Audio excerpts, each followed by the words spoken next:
சீசனாகுவோ சிலுவை சுமந்தோராய் சீசனாகுவோ சிந்தை வாழ்வேலும் தாழ்மை தரிப்போ நிந்தை சுமப்பேன் சந்தோஷம் கொள்வோம் சிந்தை வாழ்வேனும் தாழ்மை தரிப்போம் நிந்தை சுமப்பேனும் சந்தோஷம் கொள்வோம் இயேசு தாங்குவார் அவரே சுமப்பார் ஒருபோதும் கைவிடவே மாட்டார் இயேசு தாங்குவார் அவரே சுமப்பார் ஒருபோதும் கைவிடவே மாட்டார் ஹல்லேலூயா ஹல்லேலூயா ஹல்லேலூயா ஹல்லேலூயா ஹல்லேலூயா ஹல்லேலூயா ஹல்லேலூயா சொந்தம் பந்தங்கள் சொல்லால் கொள்ளலாம் சொந்தம் பந்தங்கள் சொல்லால் கொள்ளலாம் மாற்றோர் சதி செய்து மதிப்பை கெடுக்கலாம் மாற்றோர் சதி செய்து மதிப்பை கெடுக்கலாம் அவருக்காகவே அனைத்தையும் இழந்தாலும் அதை மகிமைக்கென்றெண்ணிடுவேன் அவருக்காகவே அனைத்தையும் இழந்தாலும் அதை மகிமைக்கென்றெண்ணிடுவேன் ஹல்லேலூயா ஹல்லேலூயா ஹல்லேலூயா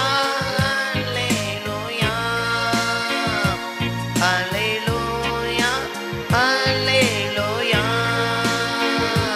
ஹல்லேலூயா ஹல்லேலூயா வாழ்வும் இயேசுவே வாழ்வும் இயேசுவே சாவும் லாபமே வாழ்வும் இயேசுவே சாவும் லாபமே அவர் பெருகவும் நான் சிறுகவும் வேண்டுமே பெருகவும் நான் சிறுகவும் வேண்டுமே கிருபை தருகிறார் விருதாவாக்கினேன் அதை நித்தமும் காத்து கொள்வேன் கிருபை தருகிறார் விருதாவாக்கினேன் அதை நித்தமும் காத்து கொள்வேன் ஹல்லேலூயா ஹல்லேலூயா ஹல்லேலூயா ஹல்லேலூயா ஹல்லேலூயா ஹல்லேலூயா ஹல்லேலூயா சீசன் என்பவன் குருவை போலவே சீசன் என்பவன் குருவை போலவே தனக்காய் வாழாமல் தன்னை தருவானே தனக்காய் வாழாமல் தன்னை தருவானே பரலோக சிந்தை கொண்டு உமக்காய் பணி செய்வேன் நான் அனுதினமும் பரலோக சிந்தை கொண்டு உமக்காய் பணி செய்வேன் நான் அனுதினமும் ஹல்லேலூயா ஹல்லேலூயா ஹல்லேலூயா ஹல்லேலூயா ஹல்லேலூயா ஹல்லேலூயா ஹல்லேலூயா ஹல்லேலூயா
சுமப்பேனும் சந்தோஷம் கொள்வோம்.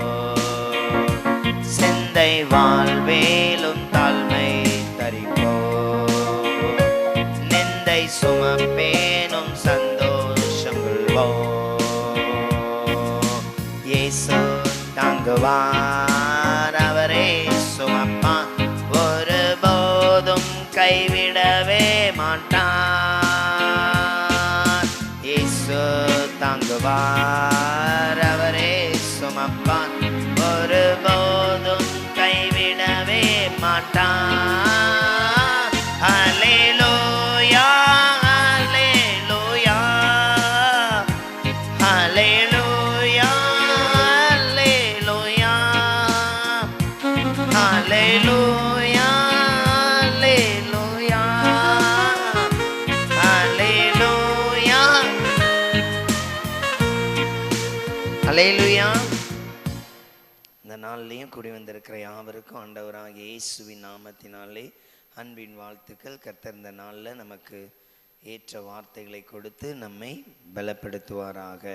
இந்த வேளையில எடுத்துக்கொள்ளுங்க பிலிப்பியர் 4வது அதிகாரம் 13வது வசனம். பிலிப்பியர் 4:13.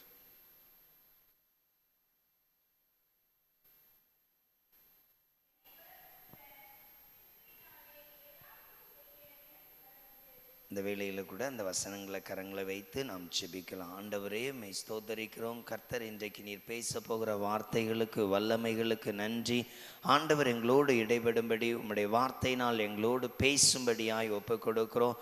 கர்த்தர், எங்களை பலப்படுத்தவும் இந்த வார்த்தையின்படி எங்களை வழிநடத்தவும் ஒப்புக் கொடுக்கிறோம். ஆண்டவர், ஆசீர்வதிக்கும்படி ஜெபிக்கிறோம். இயேசுவின் நாமத்தில் பிதாவே, ஆமேன். இன்றைக்கு ஆண்டவர் நமக்கு கொடுத்திருக்கிற வார்த்தை தேவ பலன், தேவனுடைய பலன். இன்றைக்கு நமக்கு தருகிற வார்த்தை தேவனுடைய பலன். இந்த பலனை பெற்றுக்கொண்ட பவுலுடைய வாழ்க்கையில பார்த்தீங்க அப்படின்னா நிறைய சாதிக்க முடிந்தது. நிறைய என்ன பண்ண முடிந்தது?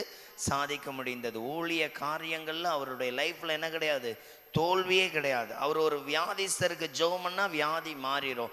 அவர் ஒரு இடத்துல காஸ்பல் அறிவிச்சா நிறைய பேர் மணந்துருவாங்க. இப்படிப்பட்ட பலனை கர்த்தரிடத்திலிருந்து பெற்றுக்கொண்டார். அந்த பலனை சொல்லியிருக்கு, என்னை பலப்படுத்துகிற கிறிஸ்துவினாலே. அப்போ கிறிஸ்து அவரை ஒவ்வொரு நாளும் என்ன பண்ணியிருக்கிறார்? பலன் தந்திருக்கிறார், பலனை கொடுத்திருக்கிறார். அந்த பலன் பல மடங்காய் அவருடைய வாழ்க்கையில் என்ன பண்ணிட்டு செயல்பட வைத்தது. எதுலெல்லாம்? வெறும் அவருடைய ஊழிய வாழ்க்கை மாத்திரமல்ல, அறிவுல, ஞானத்துல, அவருடைய விசேஷித்த வரங்கள்ல அவர் நிறைய புத்தகங்களை எழுதியிருக்கிறார்.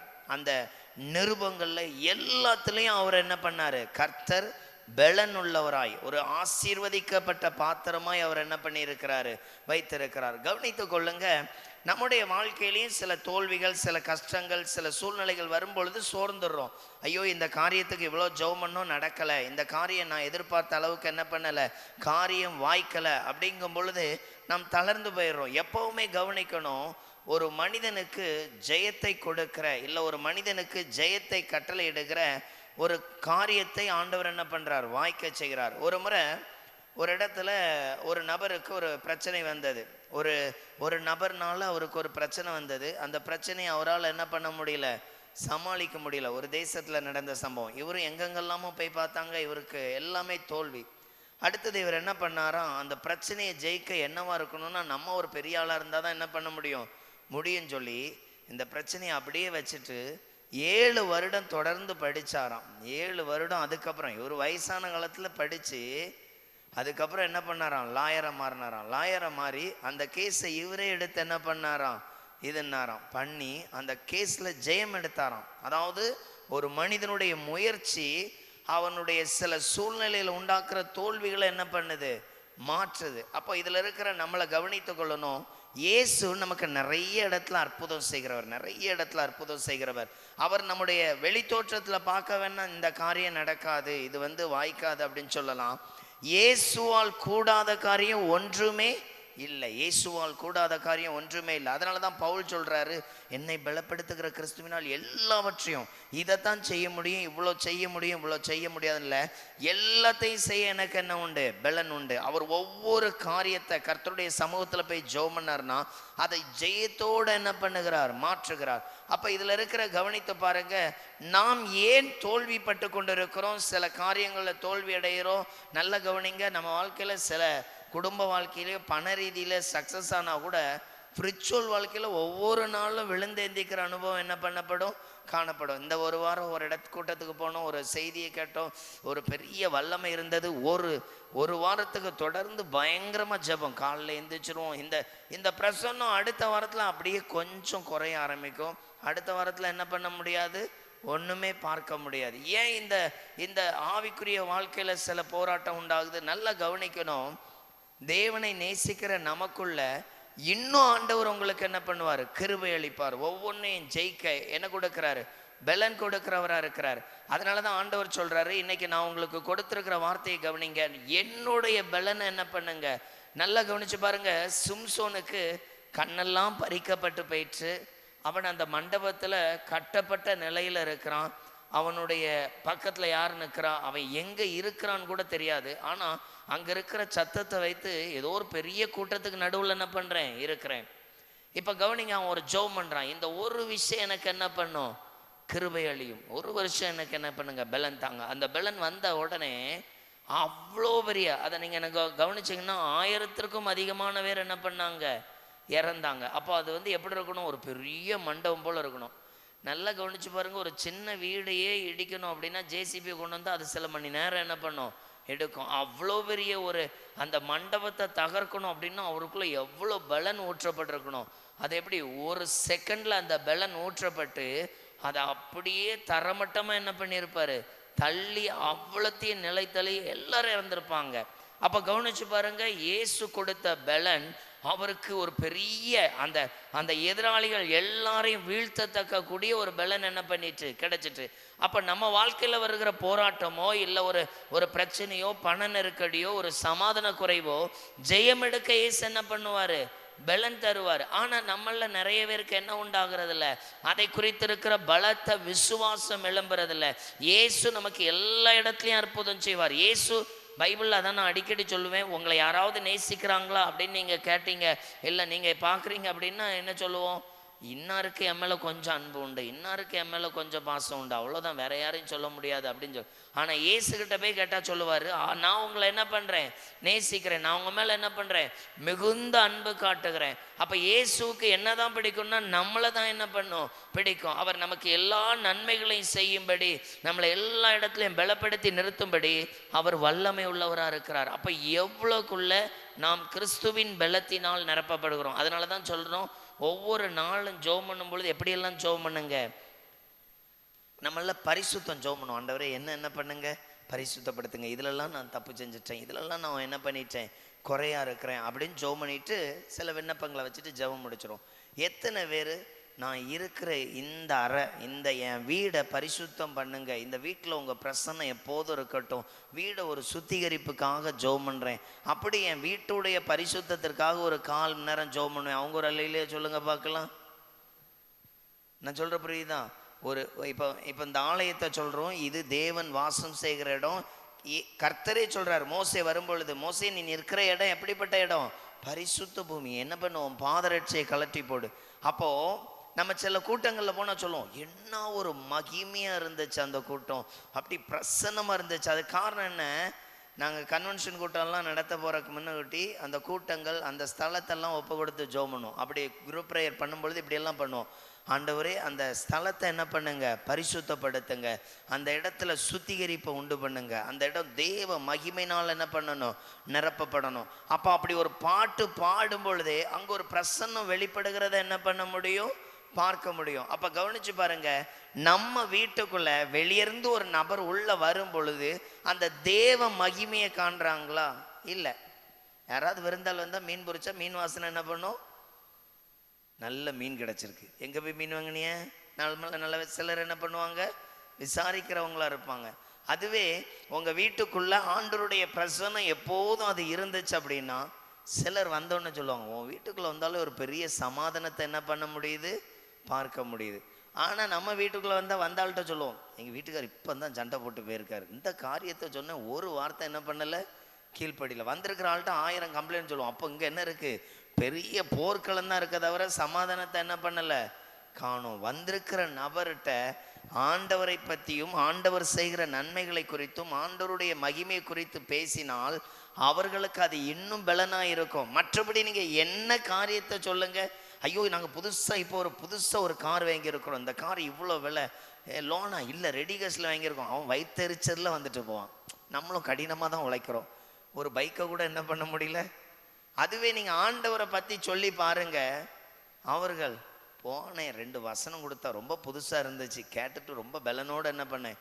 எத்தனை பேர் நம்ம வீட்டுக்குள்ளே வந்தால் இப்படியெல்லாம் செய்யணும் அப்படிங்கிற ஒரு எண்ணங்கள், இப்படிப்பட்ட விசுவாசங்கள் ஒரு ஆவிக்குரிய. ஏன்னா பவுல் எங்கே போனாலும் என்ன தான் பேசியிருப்பார், இதை மட்டும்தான் பேசியிருப்பார். ஒரு ஊருக்கு போயிருப்பார், அந்த ஊருக்கு பேர் அத்தேனை பட்டணம். அந்த அத்தேனை பட்டணத்தில் அந்த ஜனங்களுடைய நிலைகளை பார்த்துட்டு இவங்களுக்கு காஸ்பல் சொல்லணும். பட் அவர் எப்படி என்ன சொல்கிறது, இங்கேருந்து 5 கிராமம் போகிறவர்னு வைங்களேன், மயிலாடியை பார்த்துட்டு மயிலாடியில் காஸ்பல் சொல்லணும். அப்போது மயிலாடியில் நின்று பேசுறதுக்கு அவருக்கு நேரம் இல்லை, பட் எப்படியாவது காஸ்பல் சொல்லணும். மயிலாடியில் எப்படி காஸ்பல் சொல்ல அப்படிங்கிற மாதிரி அவர் அதில் சொல்லப்பட்டிருக்கும். மாஸ் மேடைன்னு அந்த ஊருக்கு ஒரு மேடை இருக்குமா. அந்த மேடையில் என்ன பண்ணுவாங்க அப்படின்னா, ஏதாவது புதுசாக ஒரு பொருள் கொண்டு வந்தால் விளம்பரப்படுத்துவாங்க, இதுதான் மாஸ் மேடை. இந்த இடத்துல இயேசுவை பேசிட்டு போயிட்டே இருப்பார். இந்த இடத்துல இயேசுவை பேசிட்டு என்ன பண்ணுவார். அப்போ அந்த காஸ்பல்குரிய அந்த எண்ணங்கள், அந்த பாரம், அவர் பார்க்குற ஒரு நபர்கிட்ட அப்படி பேசணுங்கிற ஒரு இருதய துடிப்பு ஓடிக்கிட்டே இருக்கு இல்லையா. இதாங்க தேவ பலன். தேவன் ஒரு மனிதனை கிறிஸ்துவுக்கு நேராக என்ன பண்ணுகிறார், பலப்படுத்துகிறார். நம்மள எத்தனை பேர் அந்த கிறிஸ்துவின் பலன், கிறிஸ்துவின் சிந்தை, கிறிஸ்துவின் பலத்தினால் நாம நிரப்பப்படுகிறவர்களாக இருக்கிறோம். இந்த பிலிப்பியரில் ஒரு முக்கியமான வசனம் உண்டு, எனக்கு ரொம்ப பிடிக்கும், எடுத்து வாசிக்கலாம். பிலிப்பியர் 2வது அதிகாரம் 8வது வசனத்தை வாசிங்க.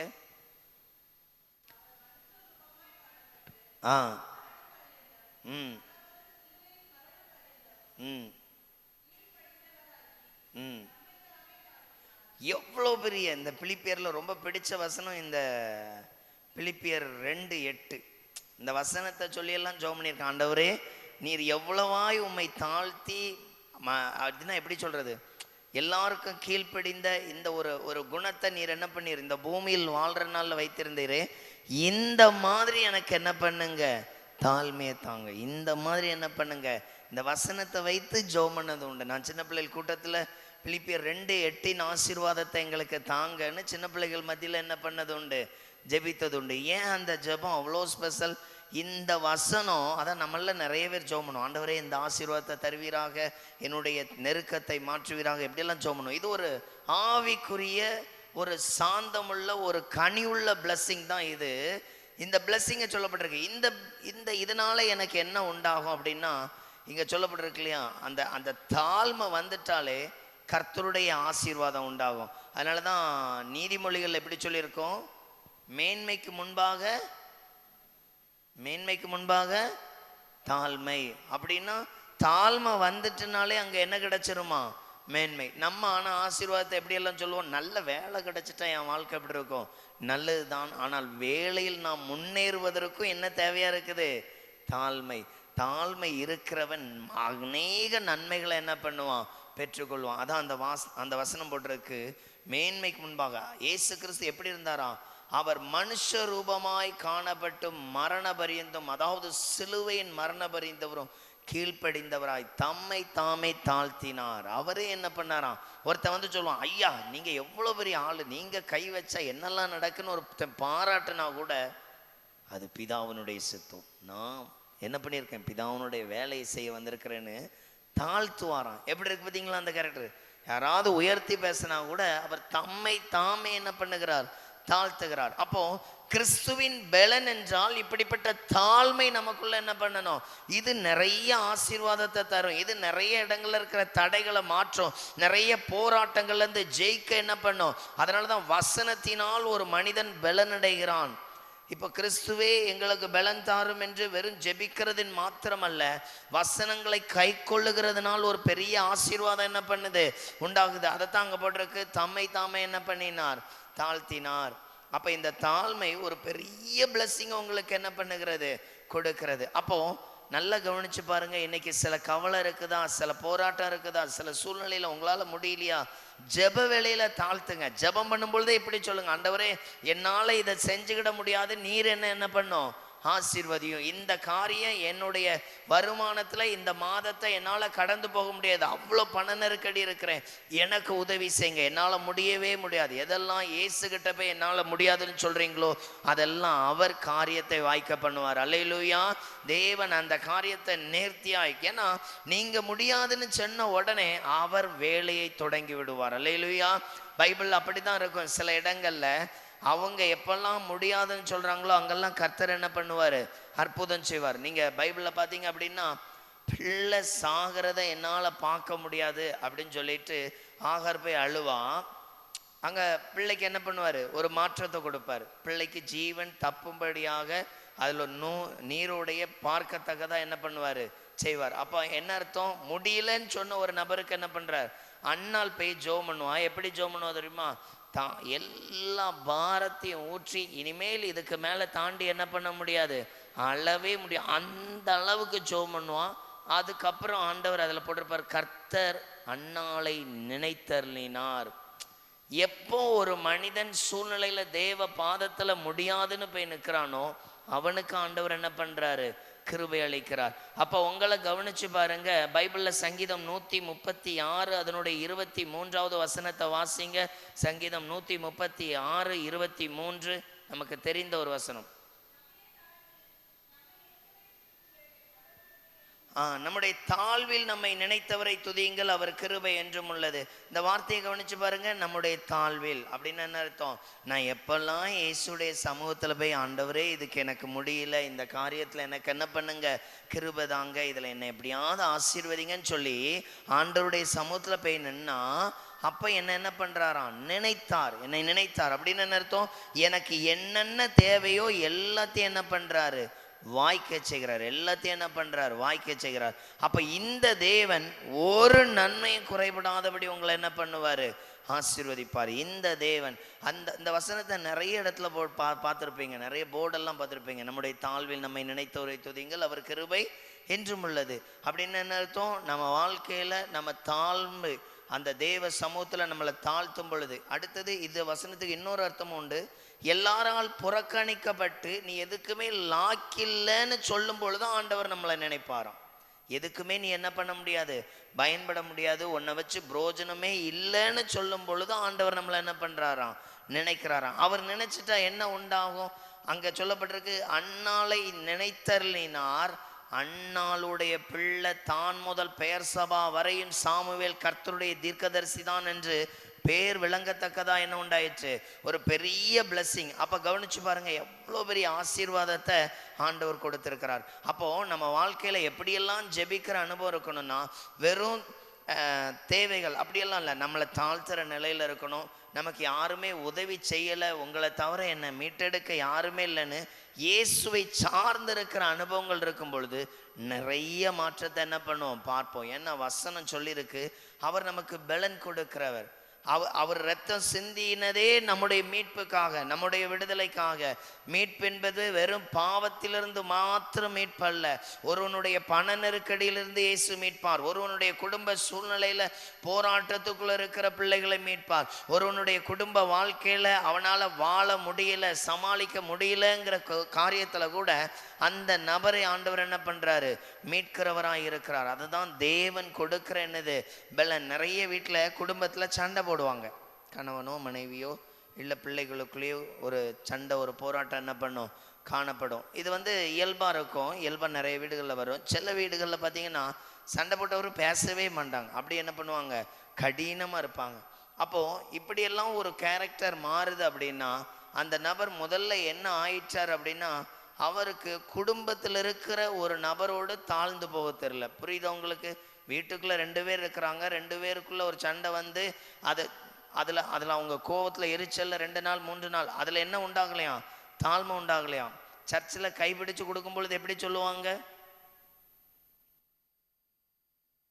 எல்லாரும் வாலிப பிள்ளைலாம் வந்திருக்கீங்களா, கல்யாண வீட்டில் எப்படி கைப்பிடிச்சு கொடுத்தாங்கன்னு சொல்லும் பொழுது எப்படி தெரியுமா இருக்கு? அந்த கஷ்ட காலத்தை நினைவு கூற நான் மறுபடியும் என்ன பண்ணலை, விரும்பவில்லை. ஆமீன், அல்லேலூயா. கவனிங்க, பைபிள் அப்படி ஒரு வசனம் இருக்கு, படிக்கலாமா? ஏசாயா 41:13 வாசிங்க. ஏசாயா 41:13.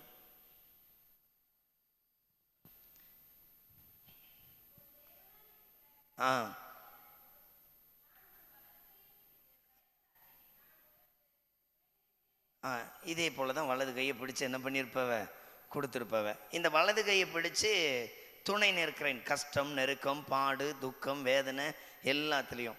இதுவே நல்ல ஏற்ற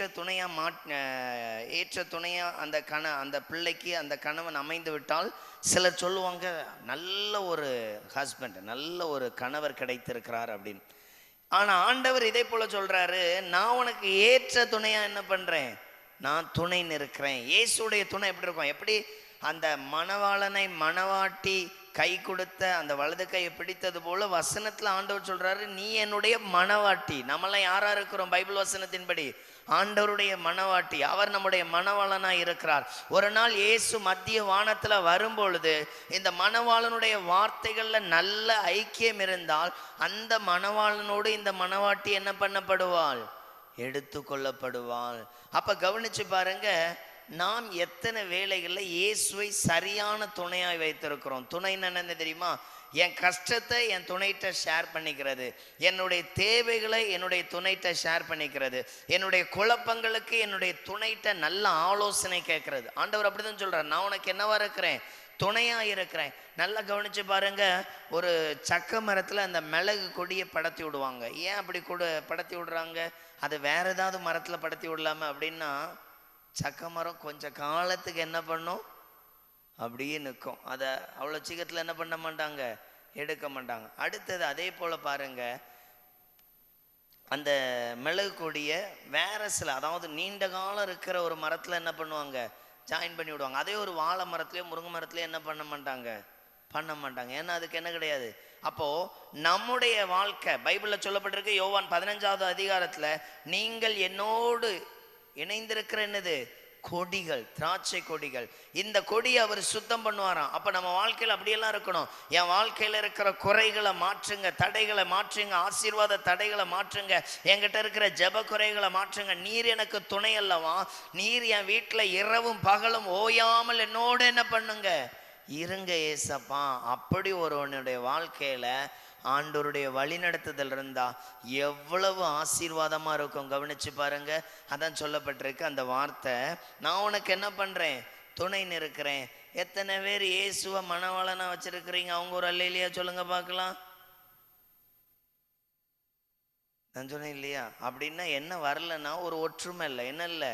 ஒற்றுமை இல்லை. எப்படி சண்டை போட்டு கணவர்கிட்ட பேசாம இருக்கிறது போல பல வேளைகளில் நம்ம எப்படிப்பட்டவங்களா இருப்போம் அப்படின்னா, எங்கேயாவது ஒரு கல்யாண வீடு, ஏதோ ஒரு ஃபங்க்ஷன் போயிட்டு லேட்டாக வந்தாச்சு, இன்றைக்கி என்ன இல்லை, நைட்டு ஜெபம் இல்லை, நேற்றுக்கு ஃபுல்லாக ரொம்ப கடுமையாக வேலை பார்த்ததுனால இன்றைக்கி காலையில் ஜெபம் இல்லை. அப்போ அந்த மணவாளனுக்கும் நமக்கு என்ன இருக்குது, தேடுவார் இல்லை. இப்போ அது கொஞ்சம் கொஞ்சமாக வர நமக்குள்ள என்ன உண்டாகும்னா, அந்த மணவாளனோடு இருக்கும் பொழுது இருக்கிற அந்த முக களை கூட போயிடும். நான் சொல்கிற புரியுதா? இப்போ நம்ம வீட்டில் நம்ம போடுகிற ஒரு பவுடராக இருக்கட்டும், ஒரு க்ரீமாக இருக்கட்டும், நம்ம ட்ரெஸ்ஸு கூட நம்மளை இன்னும் என்ன பண்ணோம், கொஞ்சம் அழகுபடுத்தி காட்டும். ஒரு மனிதன் தேவனிடத்தில் எப்போதும் ஜெபம் பண்ணி அவரோட கை கோர்த்து போகிறது இருக்குல்ல, அது கூட அவனை அழகாக்கும். அல்லேலூயா. எத்தனை பேர் இதை நம்புறீங்க? மோசே அந்த மலையில் போய் ஆண்டவர் சொன்னதுனால கூட இருந்துட்டு கீழே வரும் பொழுது ஒருத்தராலையும் பார்க்க முடியலையா, அவ்வளோ ஒரு பிரகாசமாக இருந்துச்சான். எவ்வளோ பெரிய அழகை கொடுத்துருக்கிறார், எவ்வளோ பெரிய அந்த மகிமை அவனுக்குள்ளே இருந்திருக்கு பாருங்க. உன் முகத்தில் என்ன பண்ணிக்க, ஒரு துணியை போட்டுக்க. அப்போ மணவாளனோடு கூட இருக்க அறிவை அழகாக்குவார், நம்மளுடைய நடக்கை அழகாக்குவார், எங்கே என்ன பேசணுங்கிறத கற்றுக் கொடுப்பார், நமக்குள்ளிருந்து நம்மளை ஒவ்வொரு நேரமும் அழகாய் நடத்துவார். இதுதான் மணவாளனுடைய வழி நடத்துதல். எத்தனை பேர் அந்த வலது கையை பிடித்து, ஆண்டவரே நீர் எனக்கு துணை நிற்கிறீங்கிற அந்த மணவாள உறவு வைத்திருக்கிறோம்? கவனிச்சு பாருங்க, அவரால் மட்டும்தான் அந்தந்த வேலையில் என்ன பண்ண முடியும், ஒரு கைடன்ஸ் கொடுக்க முடியும். கவனிச்சு பாருங்க, நேற்றைய தினத்தில் ஒரு தாயார் அந்த அம்மாவுக்கு அந்த அம்மா என்கிட்ட வந்து ஒரு காரியத்துக்கு ஜோமனை கேட்டிருந்தாங்க. அப்போது இந்த மாதிரி என் பிள்ளைக்கு குழந்தை இல்லை, நான் இப்படி ஜோம் பண்ணிகிட்டு இருக்கும் பொழுது ஆண்டவர் எனக்கு இப்படிப்பட்ட காரியத்தை காண்பிச்சார், இதுக்குரிய அர்த்தத்தை எனக்கு தெரியல, அதனால் எனக்கு சொல்லிதாங்க அப்படின்னு. அப்போ அவங்களுக்கு சொல்லிவிட்டு அதனுடைய விளக்கத்தெல்லாம் என்ன பண்ண கொடுத்தேன். இப்படி இப்படி இருக்கும், இதை வந்து இப்படி ஜோமன்னா இதெல்லாம் என்ன பண்ணிடும், மாறிடும். சரி, ஜோம் பண்ணியாச்சு, ஜெபம் பண்ணி கொடுத்துட்டு வந்தாச்சு. சரி, இப்போ கவனிங்க, அந்த அம்மாவுக்கு எப்போ ஆண்டவர் சில காரியங்களை காண்பித்தார் அப்படின்னா, ஒரே காரியத்தை கொஞ்ச நாளாக ஜோமன்ல சில வருடங்களை மன்றாடி கொண்டு இருக்கிறாங்க. எவ்வளோ நாளாக மன்றாடுறாங்க? சில வருடங்களை மன்றாடுறாங்க. அதுவே உங்கள் இருதயத்தை சரி செய்து, யாருக்கிட்டையும் கசப்பில்லை, யாருக்கிட்டையும் ஏமாத்தில்லை, எல்லாருக்கிட்டையும் நல்ல உண்மையுத்தமாக இந்த வசனத்தோடு வாழ்ந்துக்கிட்டு நீங்கள் ஜெபம் பண்ணுங்க. ஒவ்வொரு நாளும் கர்த்தர் பேசுவார். அல்லேலூயா. ஒவ்வொரு நாளும் கர்த்தர் பேசுவார். இந்த கூட்டம் தொடங்கும் பொழுது ஜோமன் ஏன்னா தனியாக பாட்டே படிக்கலை, அப்படியே ப்ரேயராக தான் என்ன பண்ணோம். முதல்ல வந்து உங்களுக்கு தெரியும், தனியாக பாட்டு படிக்கலை, அப்படி ப்ரேயரோடு ஸ்டார்ட் பண்ணோம். அப்போது அதை தொடங்கும் பொழுது ஆண்டவர் சொன்னார், பாருங்கள் நான் நிறைய தூதர்களை கொண்டு வந்து என்ன பண்ணியிருக்கிறேன், நிறுத்தி இருக்கிறேன். இந்த கூட்டத்தை ஏன் அப்படின்னா, இன்றைக்கி எனக்கு நாள் மாவடி போகிறதுக்கு மாதந்தோறும் என்ன பண்ணுவோம், நாங்கள் ஊழியம் செய்கிற எல்லாம் குரூப்பாக சேர்ந்து என்ன பண்ணுவோம், காரில் போவோம். இப்போ ஒரு 2-3 மாதமாகவே நிறைய ஊழியம் இருக்கிறதுனால, அதனால் எனக்கு முந்தானாலே கேட்டார், பிரதர் இன்னைக்கு வாரீங்களா அப்படின்னாரு. அப்போ நான் நேற்றைக்கு ஒரு அபிஷேக கூட்டம் 4 மாடியில் நடக்கும், அது 7 மணிலேருந்து 9 மணி வரைக்கும் நடக்கும். அதுக்கு போகலான்னு ஐடியா போட்டேன். அப்புறம் எனக்கு நேற்றைக்கு ஊழியம் முடியறதுக்கு ரொம்ப நேரம் ஆயிடுச்சு, 4-5 மணிக்கு மேலே ஆயிடுச்சு. அதனால் நேற்றைக்கு அதுக்கும் போகல.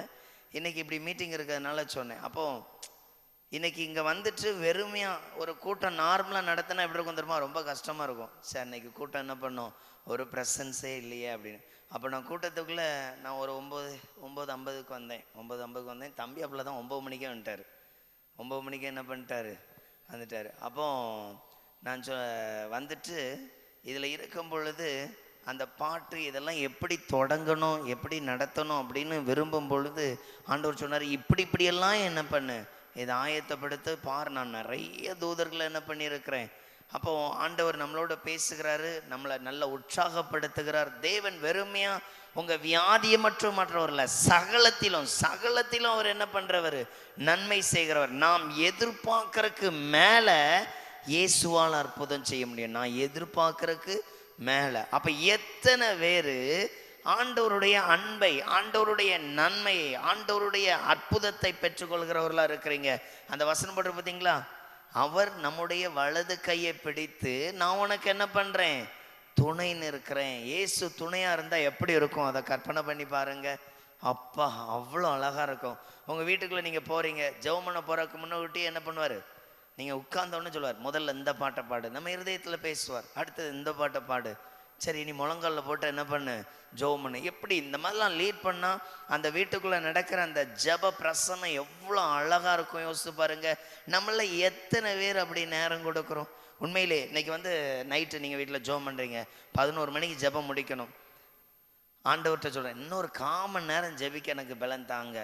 1/4 மணி நேரமும் அந்த ஜெபம்ன்ற அந்த பலகீனமே என்ன பண்ணாது, தெரியாது. ஏன்னா அவ்வளோ பலனை நமக்கு என்ன பண்ணுவார், ஊற்றுவார். அதனால தான் இயேசு துணை நிற்கிற அனுபவம். நான் கம்யூனியன் எடுக்கும் பொழுது, நான் கம்யூனியன் கொடுக்கும் பொழுது, கம்யூனியன் கொடுக்கறதுக்கு முன்னாடி இப்படி செய்தி கொடுப்பேன். கம்யூனியன் கொடுக்குற இடத்துல இந்த ரசத்தை நம்ம எடுக்கும் பொழுது நம்ம சரீரத்தில் இருக்கிற ரத்தம் யாருடைய ரத்தமாக மாறுது, இயேசுவின் ரத்தமாக மாறுது. இந்த அப்பத்தை புசிக்கும் பொழுது நம்முடைய மாம்ச சரீரம் எப்படியா இருக்கும் அப்படின்னா, இயேசுவின் சரீரமாக என்ன பண்ணுது, மாறுது. அப்போ இந்த சரீரத்தோடு நீங்கள் வந்து ஒரு இடத்துல ஜெபிக்க போனீங்க அப்படின்னா அங்கே பயங்கர அற்புதம் நடக்கும். இந்த சரீரத்தில் தேவன் இருக்கிறாருன்னு விசுவாசிச்சிங்கன்னா உங்கள் சரீரத்தில் இருக்கிற பலகீனம் உங்களுக்கு என்ன பண்ணாது, பலனாய் காணப்படும். புரியுதா உங்களுக்கு? இதை என்ன பண்ணுவோம், கம்யூனியன் எப்படி, கம்யூனியன் எப்போதும் இப்படி கொடுப்போம். 2019 ஆமாம் 19 20 ஃபஸ்ட்டு நினைக்கிறேன். 20 ஃபஸ்ட்டில் ஒரு அம்மா வந்தாங்க, ஒரு வயசான அம்மா. நாங்கள் நடத்தின கூட்டத்தில் வந்துட்டு இருந்தாங்க. அப்போ அந்த அம்மாவுக்கு கம்யூனியன் கொடுக்கணும். அப்போ நான் சொல்கிறேன், இந்த கம்யூனியனுக்குரிய ஒழுங்குமுறையை சொல்லி அந்த கம்யூனியனில் சாட்சிலாம் சொல்லுவோம்.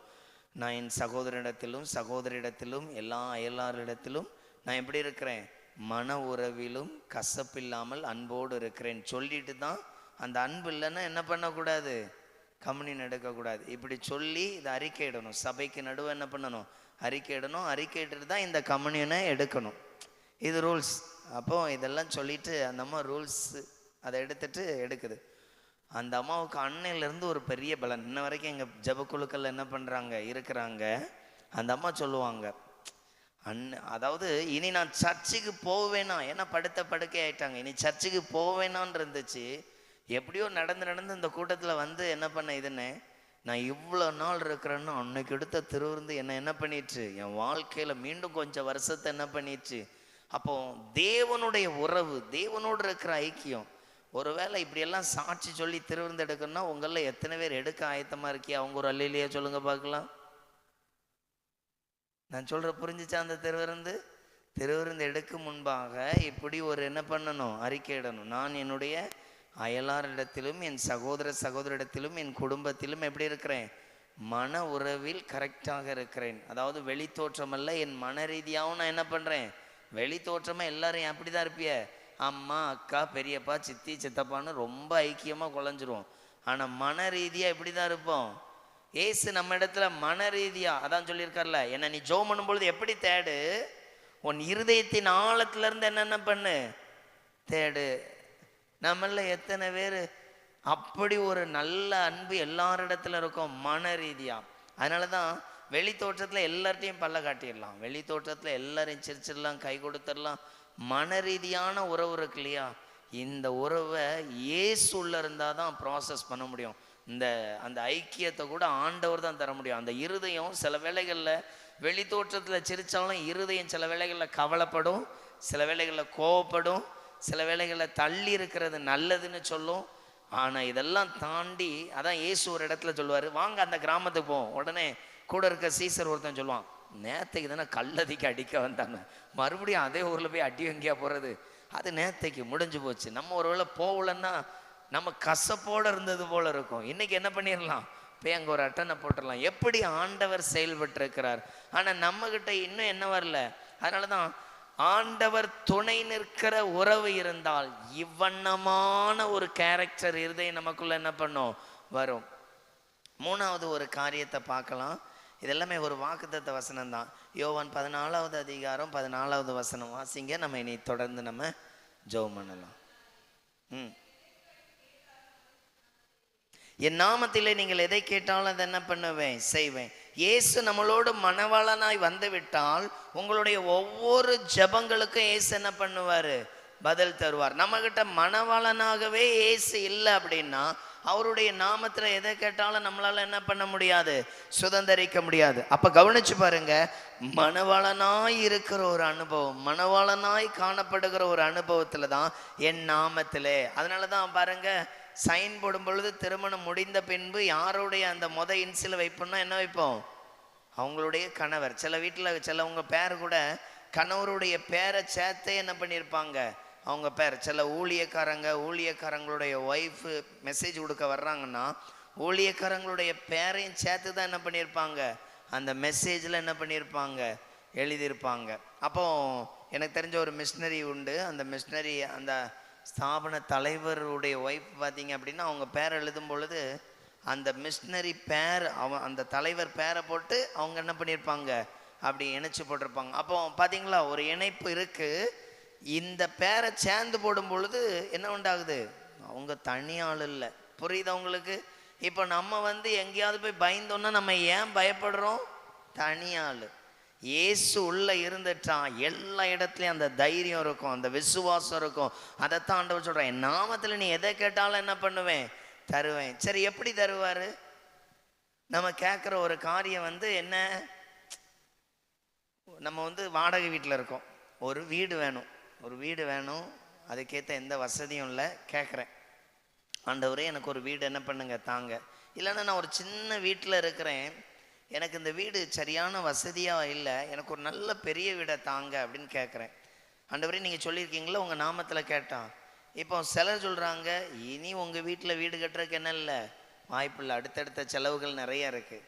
ஆண்டவர் செஞ்சு தந்துடுவாருங்க. அவங்க ஒரு அல்லையிலேயே சொல்லுங்க பார்க்கலாம். சோத்திர ஆண்டவரே, பைபிள் வசனம் என்ன சொல்லுது தெரியுமா? என் நாமத்தில் நீ எதை கேட்டாலும் அதை தருவேன் அப்படின்னு என்ன அர்த்தம் தெரியுமா? நீங்க கேட்ட காரியம் இந்த பூமியிலே இல்லாட்டா கூட உங்களுக்காக உருவாக்கி தருவாராம். அல்லேலூயா. நான் சொல்ற வசனத்துக்கு அர்த்தம் புரியுதா? இந்த பூமியிலேயே நீங்க கேட்டது இல்லாட்டா கூட புதுசா உங்களுக்கு உருவாக்கி தருவாராம். ஒரு ஒரு ஒரு சகோதரி, கணவன் மனைவி, அவங்களுக்கு குழந்தை இல்லை, நிறைய ட்ரீட்மெண்ட் போனாங்க, டாக்டர் சொன்னாரு இனி வாய்ப்பே கிடையாது.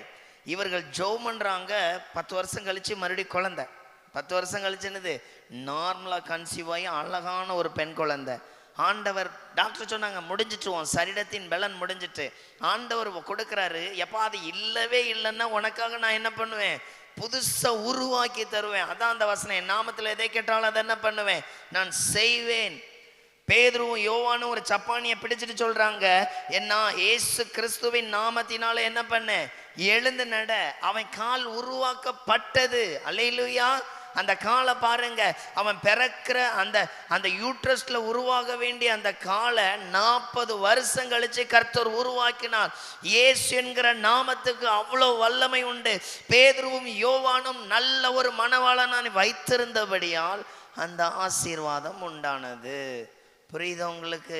அப்போ நம்ம வீட்லேயும் நம்ம வாழ்க்கையிலையும் இயேசு நிறைய அற்புதம் செய்வாருங்க அப்படின்னு ஒரு நம்பிக்கை இருக்குமானால், இயேசு நம்ம வாழ்க்கையிலேயே நம்ம கேட்ட காரியம் இல்லாவிட்டாலும் அதை உருவாக்கி தருவார். அல்லேலூயா. ஒரு அக்காவுக்கு இப்போ அவங்க மிஷினரியாக இருக்கிறாங்க. இப்போ அவங்க குஜராத்லேயும் மத்திய பிரதேசத்துலேயும் இருக்கிறாங்க, எங்கள் ப்ரேயரில் உள்ள ஒரு அக்கா. அப்போ அவங்க அஞ்சாம் கிளாஸ் படிக்கும்பொழுது ரட்சிக்கப்பட்டாங்களாம். எப்போ ரட்சிக்கப்பட்டாங்களாம்? 5ஆம் கிளாஸ். அவங்க சிறுவர் ஊழியம் பண்ணுவாங்க. நான் அப்போ அவங்கள்ட்ட சொல்லுவேன், அவங்க சொல்லுவாங்க, ஒரு சின்ன பிள்ளை ரட்சிக்கப்படுறதுக்கு 3 வயசுலேருந்து 5 வயசு இருந்தால் போதும், அதை என்ன பண்ணலாம், ரட்சிப்பில் நடத்தலாம் அப்படின்னு. பயங்கர டேலண்ட். இது வரைக்கும் எக்கச்சக்கமான இடத்துல அவங்க ஊழியம் செய்திருக்கிறாங்க. 7 லாங்குவேஜ் என்னமோ தெரியும். எத்தனை லாங்குவேஜ் தெரியும்? 7 லாங்குவேஜ் தெரியும். நானே கொஞ்சம் மெசேஜ் போட்டிருக்கிறேன். அவங்க மராட்டி, குஜராத்தி, அப்புறம் ஹிந்தி, இப்படி நிறைய லாங்குவேஜ் என்ன பண்ணுவாங்க, பேசுவாங்க. இப்போ ஒரு ஸ்கூலில் டீச்சராக இருக்கிறாங்க. ஹிந்திக்கு டீச்சர் நினைக்கிறேன். ஹிந்திக்கும் சயின்ஸுக்கும் ஒரு ஸ்கூலில் டீச்சராக இருக்கிறாங்க, மிஷினரி ஸ்கூலில், வட மாநிலத்தில். அப்போ அந்த அக்கா சொன்னாங்க, அவங்களுடைய 5ஆம் கிளாஸ் படிக்கும் பொழுது அவங்களுக்கு இங்கிலீஷ் வராதான். அப்போ டெய்லி ஜெபம் பண்ணுவாங்களாம், ஆண்டவரே, எங்கள் ஊர் பக்கம் கடாச்சபுரம், அதாவது நாசரேத் அந்த லைனில் உள்ளவங்க, அவங்க ஜெபம் பண்ணுவாங்களா, ஆண்டவரே எனக்கு என்ன பண்ணுறேன், ஏன்னா அவங்க 5ஆம் கிளாஸ் படிக்கும்போது ரட்சிக்கப்பட்டாங்க. ஜெபம் பண்ணுவாங்களா, ஆண்டவரே எனக்கு ஞானம் தாங்கன்னு. அவங்க 8ஆம் கிளாஸ் படிக்கும் பொழுது ஸ்கூலில் இங்கிலீஷ் பாடத்தில் ஃபஸ்ட் வந்தாங்களாம். ஸ்கூலில் என்ன பண்ணாங்களாம், இங்கிலீஷ் பாடத்தில் ஃபஸ்ட் வந்தாங்களாம். அதுக்கப்புறம் பார்த்தீங்க அப்படின்னா அவங்க 9th 10th 11th 12th முடித்த உடனே அவங்க அம்மாட்ட சொன்னாங்களாம், நான் வட மாநிலத்துக்கு மிஷினரியாக போகிறேன்னு. வட மாநிலத்துக்கு என்ன பண்ணுறேன், மிஷினரியாக போகிறேன். என்னைக்காவது நான் இப்படி ஒருவேளை ஆண்டவர் கூப்பிட்டா போவேன். அவங்க ஒரு அல்லையிலேயே சொல்லுங்க பார்க்கலாம். பரலோகம் போகிறதே கொஞ்சம் கஷ்டம்தான். இப்போ ஒருவேளை இயேசு இறங்கினா சொல்லுவோம், என் பிள்ளை இப்போ தான் காலேஜ் முடிச்சிருக்கிறா, வேலை பார்க்குற வரைக்குமா அது ஆண்டவரை லேட்டாக வரக்கூடாதா, அதுக்குள்ளே உடனே கூட்டுட்டு போகிறேன்னு நிற்கிறீங்களே அப்படின்னு என்ன பண்ணிடுறோம், போயிட்டு ஒரு 2 வருஷம் கழிச்சு வாங்கன்ற. அப்புறம் நாங்கள் எல்லாரும் என்ன பண்ணிடுறோம், வந்துடுறோம். நான் சொல்கிறேன், புரியுதா உங்களுக்கு? அப்போ கவனிச்சு பாருங்க, அவங்க அம்மா, அந்த அக்கா அந்த அவங்க அம்மாட்ட சொன்னாங்களா, நான் என்ன பண்ணுறேன், மிஷினரியாக போகிறேன் அப்படின்னு. அவங்க அம்மா சொன்னாங்களாம், மேலே படிக்கிறதா படி, இல்லைன்னா யாருக்காவது ஒன்று என்ன பண்ணிடலாம், கேட்டி கொடுத்துடலாம். நான் மிஷினரியாக போவேன் அட்டம் பிடிச்சு அனுப்பி விட்டாச்சு. குஜராத்து, பல இடங்கள். அவங்க சொல்கிறாங்க 2 கையிலையும் பல ஆயிரக்கணக்கான சிறுவர் ட்ராக்ஸ் புத்தகங்களை வச்சுட்டு 4 கிலோமீட்டர் 5 கிலோமீட்டர் காட்டுக்குள்ளே நடந்து போய் ஒவ்வொரு கிராமமாக போய் இயேசு என்ன பண்ணேன் சொன்னேன். பல ஆயிரக்கணக்கான பிள்ளைகளை கர்த்தருக்குள்ளே நடத்த என்ன பண்ணார், கிருபை செய்தார். அவ்வளோக்குள்ள 10 வருஷம் மிஷினரி ஊழியத்தை முடிச்சுட்டு வந்த பிறகு கல்யாணம் முடித்தாங்க. கல்யாணம் முடித்து அடுத்த 12 வருஷத்தில் கணவர் இறந்து விட்டார். எப்படி இருக்கும் பாருங்கள், லைஃப் ரொம்ப அழகாக இருக்குல்ல. அதில் கணவர் ரொம்ப எப்போவுமே கல்யாணம் முடிஞ்சதுலேருந்தே அவருக்கு சிக்கு தான். எப்படியோ ஒரு 2 குழந்தை பிறந்துச்சு. அந்த அந்த பிள்ளைகளை பார்த்தீங்கன்னா இப்போவும் அந்த பிள்ளைகள் டோனாவூரில் படிக்குது, மிஷினரி ஸ்கூலில் என்ன பண்ணுது, படிக்குது. எங்கள் ப்ரைஸ் எல்லாம் வரும், யூடியூப் சேனலில் போட்டிருக்கேன். நிறைய ஜெப குழுக்கள்லாம் அட்டன் பண்ணுவாங்க கான்ஃபரன்ஸில். லாக்டவுனில் ரொம்ப பழக்கம். அதுக்கப்புறம் எங்கள் மண்டப மீட்டிங்லாம் வருவாங்க. நானும் அவங்க வீட்டுக்கு போயிருக்கிறேன், அவங்களும் இங்கே வந்திருக்கிறாங்க. அப்போ பார்த்தீங்க அப்படின்னா அவங்களுடைய அந்த தாக்கம் கர்த்தருக்கென்று ஏதாவது என்ன பண்ணணும். நல்லா உண்மையில் ஊழியம் இல்லைன்னு வைங்களேன், தேவைக்கு ஜெபம் பண்ணுவேன், ஊழியங்களுக்கும் ஜெபம் பண்ணுவேன், என்னுடைய தேவைகளுக்கும் ஜெபம் பண்ணுவேன். அவங்க சொல்லுவாங்க, இன்னும் நிறைய சின்ன பிள்ளைகளை நடத்துறதுக்கு எனக்கு ஆண்டவர் ஒரு நல்ல வழிவாசல் என்ன பண்ணணும், திறந்தரணும். நல்ல விபிஎஸ் புக்கு இதெல்லாம் எழுதுவாங்க, மொழிபெயர்ப்பு பண்ணுவாங்க. ஷாலோ மிஷினரி இதில் வடமண்டலத்துலேருந்து வர்ற ஹிந்தி லெட்டரை தமிழில் டிரான்ஸ்லேஷன் பண்ணி என்ன பண்ணுவாங்க, எழுதுவாங்க. அந்த வேலையெல்லாம் கொஞ்சம் பணி செய்தாங்க. எப்படி இருக்கும் பாருங்கள், நல்ல ஞானம் ஆண்டவருக்காக. நம்மள எத்தனை பேர் அவங்க வீட்டில் முதல்ல அவங்கள சந்தித்து ஜெபம் பண்ணும் பொழுது ஒரு தரிசனம் பார்த்தேன். அந்த தரிசனம் ஒரு பெரிய அறை, அந்த அறை முழுவதும் நிறைய ஃபுல் பீட்டு, தைல குப்பிகள் இப்படி நிறைய வைக்கப்பட்டிருக்கு. ஒரு ஃபுல் பீட்டில் இந்த மாதிரி ஃபுல் பீட்டு நிறைய இருக்குது.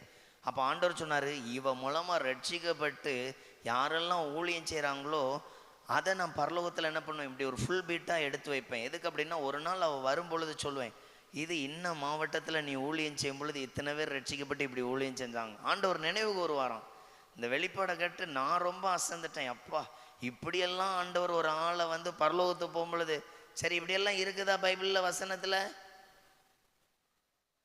நான் இப்போ சொல்கிறத எல்லாம் கேட்டுட்டு இருக்கேன், இப்படியெல்லாம் பைபிளில் இருக்குதா? எல்லாம் அரை கிளாஸில் விட்ட மாதிரி திருன்னு முழிக்கலன்னுது. பைபிளில் இருக்கா இல்லையா? நீதிமொழிகள் 31வது அதிகாரம் அதனுடைய கடைசி 2 வசனத்தை வாசிங்க பார்க்கலாம். நீதிமொழிகள் 31 கடைசி 2 வசனம்.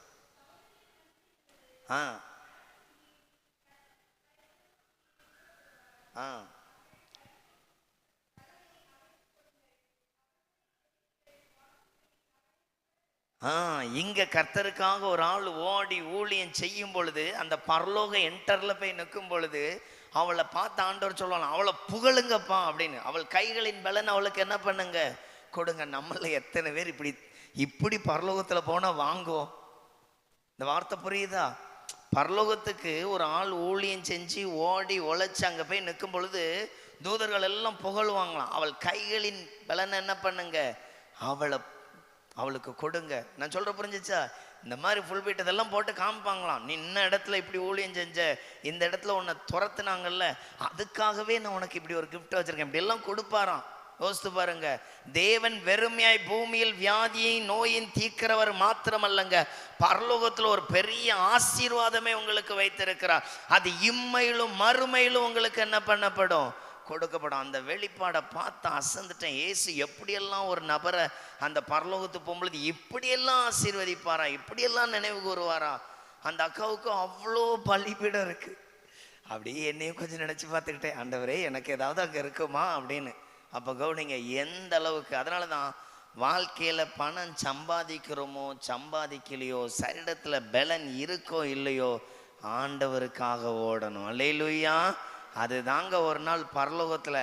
அதனால தான் சாம் ஜெபத்ரு ஐயாவுடைய பரலோகம் அப்படின்னு சொல்லி ஒரு சில பிரசங்கம் இருக்குது, யூடியூப்பில் கிடக்கும், நிறைய இருக்கும், வால்யூம் 1, 2.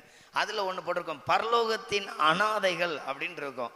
இங்கே ஒரு ஆள் பணம் சம்பாதிக்க வீடு கெட்ட எவ்வளோ ஓடுறோம், அதே ஊரில் ஒரு ஆள் வாடகை வீட்டில் இருந்து தெருவாக இறங்கி ட்ராக்ஸ் கொடுக்கிறவர். இவங்க 2 பேரும் பரலோகத்துக்கு போனால் 2 பேரும் ரட்சிக்கப்பட்டவர்கள், 2 பேரும் இயேசுவை ஏற்றுக்கொண்டவர்கள். இவர் தெருவாக இறங்கி இயேசு அறிவித்தார். அங்கே அவர் பணக்காரராக இருப்பாராம். அல்லேலூயா. அவர் அங்கே எப்படி இருப்பாராம்? ஆனால் இங்கே காரு செல்வத்தோடு இருந்தவர் அங்கே எப்படிதான் இருப்பாராம், அப்படி ஒரு வாரமா. ஏன்னா இயேசு என்கிற நாமத்தின் நிமித்தம் ஓடி உழைத்தவர்களுடைய பலன் மிகுதியாக இருக்கும். பைபிள் அப்படி இருக்குதா? நான் சொல்றதுக்கு எல்லாத்துக்கும் எளிய போடுறியா இருக்கு. சொல்லட்டா, இளையகுமாரன் அப்படிங்கிற ஒரு சம்பவத்தை படிப்பீங்க. அதில் ஒருத்தன் சொல்லுவான், அவன் சொல்லுவான், ஆண்டவர் தகப்பனை பார்த்துட்டு, நீர் சொன்னதெல்லாம் செஞ்சேன், வயலில் ஓடுனேன், உழைச்சேன், என் நண்பர்களுக்கு ஒரு சின்ன ஆட்டுக்குட்டி கூட எங்களுக்கு ஷேர் பண்ணி இருந்தேன். அப்போ அவர் சொல்லுவார், நீ என் கட்டளை என் கற்பனைலாம் கீழ்ப்படிஞ்சு எனக்கு ரொம்ப பிரியமாக நடந்தனா, என்னுடையது எல்லாமே உன்னுடையது அப்படின்னு சொல்லுவார். என்னுடையது எல்லாமே, இந்த வார்த்தைக்கு அர்த்தம் புரியுதா? அங்கே நான் எப்படி வச்சிருக்கிறேனோ அதே போல் நீ என் கூட என்ன பண்ணுவ, இருப்ப, என்னுடையதெல்லாம். அப்போ ஒருத்தன் வந்து வாழ்நாள் முழுவதும் பாவம் செய்து ஒரு நாள் இயேசுவை ஏற்றுக்கொண்டு ரட்சிக்கப்பட்டு உள்ள வந்தான், டே முடிஞ்சு போயிட்டான். அவனுக்கு அந்த ரட்சிப்பின் வஸ்திரத்தை கொடுத்து அவன் என்னுடைய பிள்ளைங்கிறாங்க. ஆனால் நீ அப்படி இல்லை. நீ இந்த வாழ்நாள் முழுவதும் என்ன பண்ண, எனக்காக உழைத்தன, என்னுடையதெல்லாமே உன்னுடையது. இதுதான் நீதிமொழி 31:31 வாசிக்கிறோம். அவளின் கைகளின் பலன் அவளுக்கு என்ன பண்ணுங்க, கொடுங்க. வாசல்ல அவளுடைய செய்கை என்ன பண்ணட்டும், புகழ கடவுது. அந்த வார்த்தை புரியுதா? என்னுடையதெல்லாம் லூக்காவில் இருக்குதா? அந்த வசனத்தை படிங்க பார்க்கலாம்.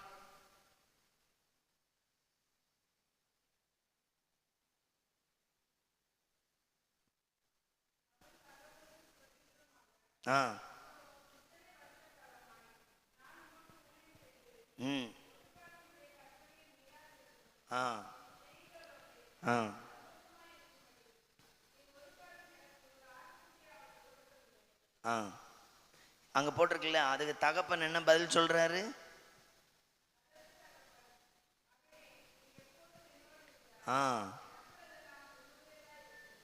போதும், எனக்குள்ளதெல்லாம் எப்படி இருக்குது, உன்னுடையதான் இருக்கு. அப்ப எவ்வளவு பெரிய பிளஸ்ஸிங் ஆண்டவர் தர்றார் பாருங்க.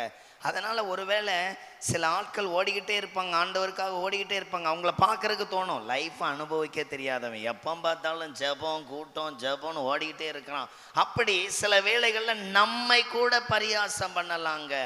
இந்த வாழ்க்கைக்கு ஒரு விசேஷித்த ஆசீர்வாதம் இருக்கு. அதனாலதான் பேதுருட்ட சொல்ற, என் நாமத்தில் நீ எதை கேட்டாலும் அதை செய்வேன், எதை கேட்டாலும் அதை என்ன பண்ணுவேன், செய்வேன். பேதுரு சொல்றா, இயேசுவின் நாமத்தினால் எழுந்து நட. அவன் கால்களை புதிதாய் ஆண்டவர் உருவாக்கினார். ஏன்னா பூமியில அவருடைய எந்த ட்ரீட்மெண்ட்லையும் காலை என்ன பண்ண முடியாது, சரி பண்ண முடியாது, பிறவி சப்பானி. ஆனா ஆண்டவர் அவனை என்ன பண்ணார் தெரியுமா, அவனுக்காக மீண்டும் அந்த காலை புதுப்பித்தார். அந்த காலை என்ன பண்ணாரு, புதுப்பித்தார். அதே போல தாங்க நம்ம வாழ்க்கையில ஏதாவது இல்லைன்னு சொல்லி ஆண்டவர் சமூகத்துல இருந்தா அந்த காரியம் இந்த பூமியிலேயே இல்லாட்டா கூட இயேசு உங்களுக்காக என்ன பண்ணுவார், மீண்டும் உருவாக்குவார். நம்ம அப்படியே எழுந்திருக்கலாமா? நம்ம செபிக்கலாம். ஆண்டவர் இந்த நாளில் நல்ல வார்த்தைகளை கொடுத்து நம்மை பலப்படுத்தி இருக்கிறார். ஒவ்வொருவரும் அப்படியே இயேசுவை நோக்கி பார்க்கலாம். ஆண்டவர் கொடுத்த வார்த்தையை கவனித்துக் கொள்ளுங்க. கிறிஸ்துவின் பலன், கிறிஸ்துவின் பலன். தாழ்வில் நினைத்தவரை துதியுங்கள், அவர் நமக்கு துணை நிற்கிறார். என் நாமத்தில் எதை கேட்டாலும் அதை உனக்கு நான் செய்வேன். ஆண்டவரை நோக்கி அப்படியே பார்க்கலாம். கர்த்தருடைய கிருபை, கர்த்தருடைய கிருபை. ஒவ்வொருவரும் இயேசுவை நோக்கி பாருங்க. என் அருமை இரட்சகர், என் கிருபையின் இரட்சகர், என்னை ஆசீர்வதிக்கிற தேவன். ஒவ்வொருவரும் இயேசுவை நோக்கி ஸ்தோத்திரம் பண்ணுங்க. ஆண்டவரே, நீர் கொடுத்த வார்த்தைகளுக்காக, பலனுள்ள வார்த்தைகளுக்கு நன்றி, கிருபையின் வார்த்தைகளுக்கு நன்றி, இரக்கத்தின் வார்த்தைகளுக்கு நன்றி, நன்மைகளுக்கு நன்றி, பலனுக்கு நன்றி. எல்லாரும் அப்படியே ஸ்தோத்திரம் பண்ணுங்க பார்க்கலாம். ஆண்டவர் நமக்கு அற்புதங்களை செய்யட்டும். இந்த வார்த்தையின்படி ஆண்டவரே, நான் எப்போதும் உம்முடைய பலத்துல, உம்முடைய பிரசன்னத்துல, உமக்கு பிரியமாய் நடக்கிற வாழ்க்கையில நான் இருக்கணும். அடுத்தது, என் தாழ்வுல நீங்க நினைவு கூர்ற கர்த்தர் ஆண்டவரே. என் சூழ்நிலை மோசமா இருக்கும் பொழுது, என்னை எல்லாரும் கைவிடப்பட்ட நிலையில் இருக்கும் பொழுது என்னை ஆசீர்வதிக்கிறவர், என்னை பலப்படுத்துகிறவர், எனக்கு உங்க கிருபை, எனக்கு உங்க இரக்கங்கள், எனக்கு உங்க நன்மையினாலும் நன்மையின் பலத்தினாலும் எங்களை நிரப்புகிறவர். எல்லாரும் அப்படியே ஸ்தோத்திரம் பண்ணலாமா? எல்லாரும் உங்க கவலைகள், பாடுகள் எல்லாவற்றையும் இயேசுகிட்ட சொல்லுங்க.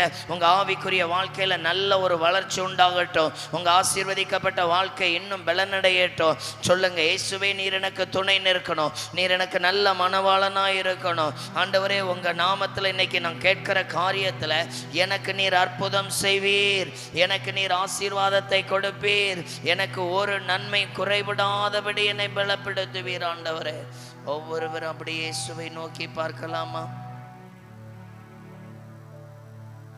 ஆண்டவரே, உங்க கரங்கள், உங்க கிருபைகள், உங்க இரக்கங்கள், இந்த வார்த்தையின்படி வேத வசனத்தினால் உண்டாகிற பலன் எனக்கு உண்டாகட்டும்.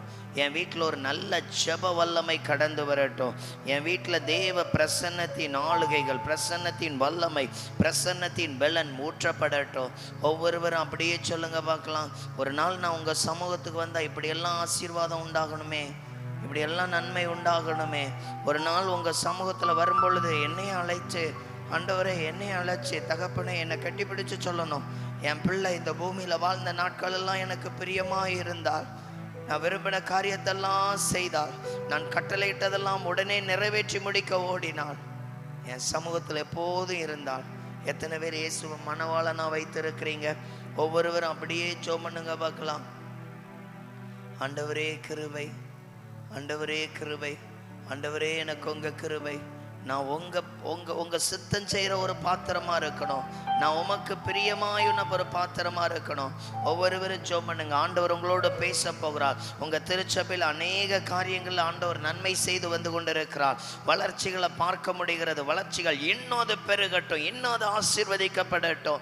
ஆண்டவருடைய நன்மை எங்கெல்லாம் வெளிப்படுகிறதோ அங்க ஒரு பெரிய ஆசீர்வாதம் உண்டாகும்.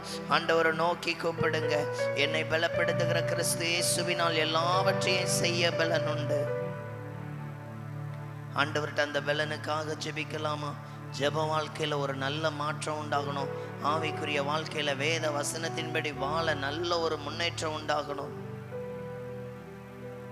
என்ன மறக்காதீங்க, விட்டு விலகாதீங்க, உங்க முகத்தை நீங்க மறைச்சா நான் எங்கே ஓடுவேன்.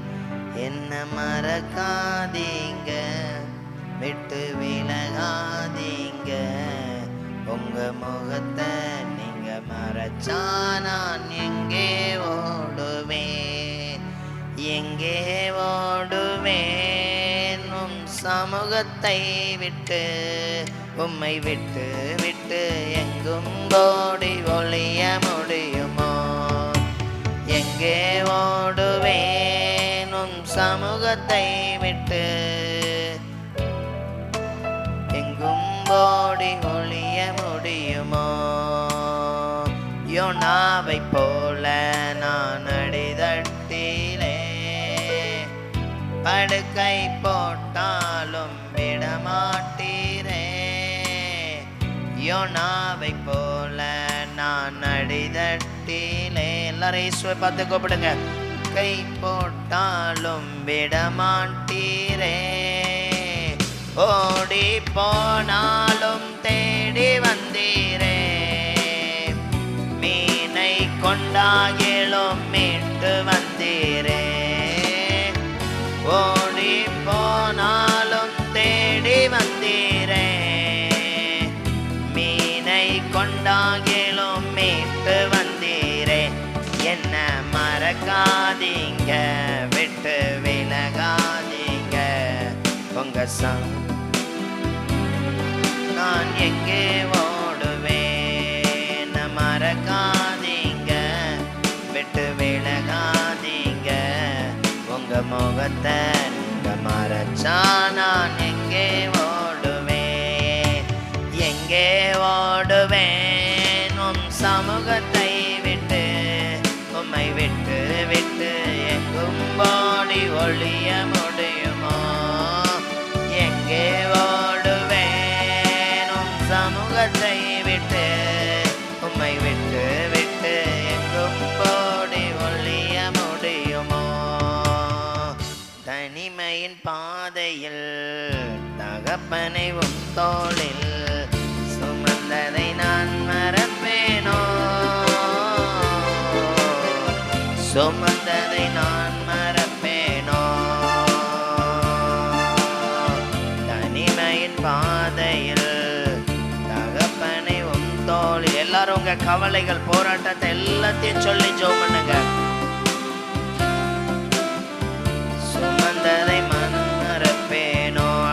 எத்தனை அன்பு, எத்தனை அன்பு என்மேல், எத்தனை பாசம் என்மேல், எத்தனை அன்பு என்மேல், எத்தனை பாசம் என்மேல். இதற்கு ஈடா என்ன தருவேன் நான்? இதற்கு ஈடா என்ன தருவேன் நான்? இதற்கு ஈடா என்ன தருவேன் நான்? இதற்கு ஈடா என்ன தருவேன் நான்? உடைக்கப்பட்ட நேரங்கள் எல்லாம் அடைக்கலம் எனக்கு தந்தீரே. நான் உடைக்கப்பட்ட நேரங்கள் எல்லாம்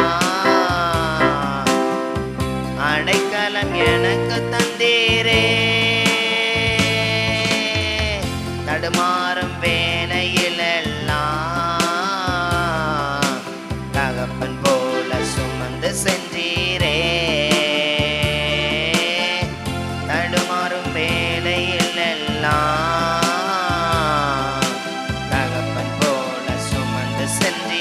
எல்லாரும் சேர்ந்து சொல்லலாமா? அட எத்தனை அன்பு என் மேல், எத்தனை பாசம் என் மேல், எத்தனை அன்பு என் மேல், அட எத்தனை பாசம் என் மேல், இதற்கு ஈடா என்ன தருவேன் நான்? எல்லாரும் சேர்ந்து சொல்லுங்க. இதற்கு ஈடா என்ன தருவேன் நான்? அட எத்தனை அன்பு என் மேல், எத்தனை பாசம் என் மேல், எத்தனை அன்பு என் மேல், எத்தனை பாசம் என் மேல், இதற்கு ஈடு என்ன தருவேன் நான்? இதற்கு ஈடு என்ன தருவேன் நான்? இதற்கு ஈடு என்ன தருவேன் நான்? இதற்கு ஈடு என்ன தருவேன் நான்? தனிமையின் பாதையில் தகப்பனை என் தோளில் சுமந்ததை நான் மறப்பேனோ? சுமந்ததை நான் மறப்பேனோ? எல்லாரும் சேர்ந்து சொல்லலாமா?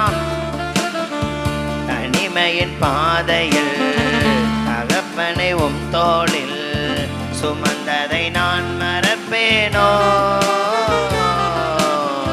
சுமந்ததை நான் மறப்பேனோ?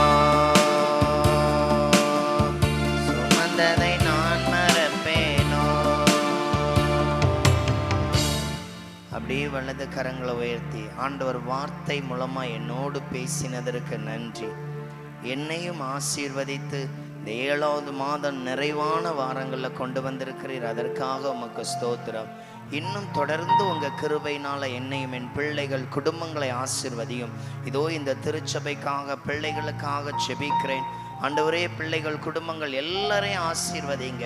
உங்க இரத்தத்தின் வல்லமை ஒவ்வொரு பிள்ளைகள் மேலும் கிருபை வெளிப்படட்டும். குடும்பங்களை ஆசீர்வதிங்க. இந்த திருச்சபையின் ஒவ்வொரு கூட்டங்களும் கர்த்தருடைய நாமத்துல வளர்ச்சி அடையட்டும்.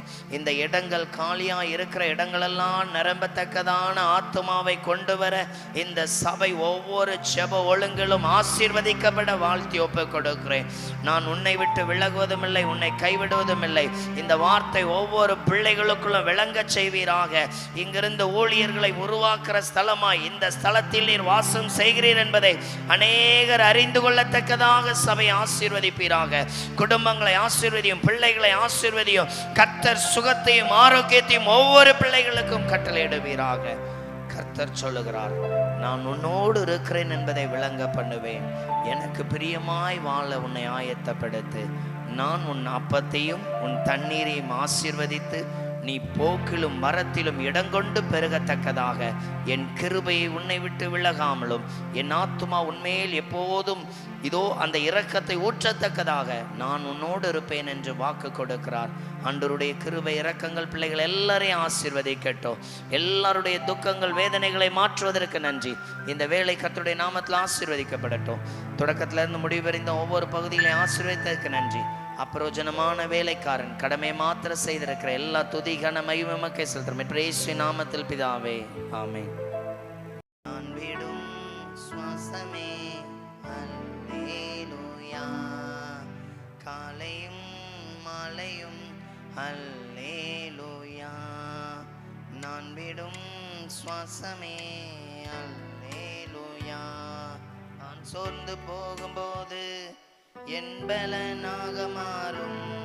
நான் சொற்களற்ற நேரம் என் ஆத்துமாவும் பெறும். நான் சோர்ந்து போகும்போது என் பலனாக மாறும். நான் சொற்களற்ற நேரம் என் ஆத்துமாவும் பாடும். அல்லேலூயா,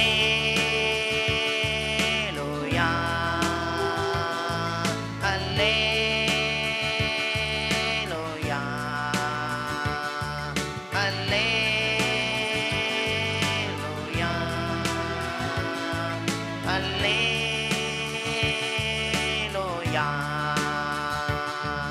என் உயர்விலும் என் தாழ்விலும் என் ஆத்துமா பாடும். அல்லேலூயா.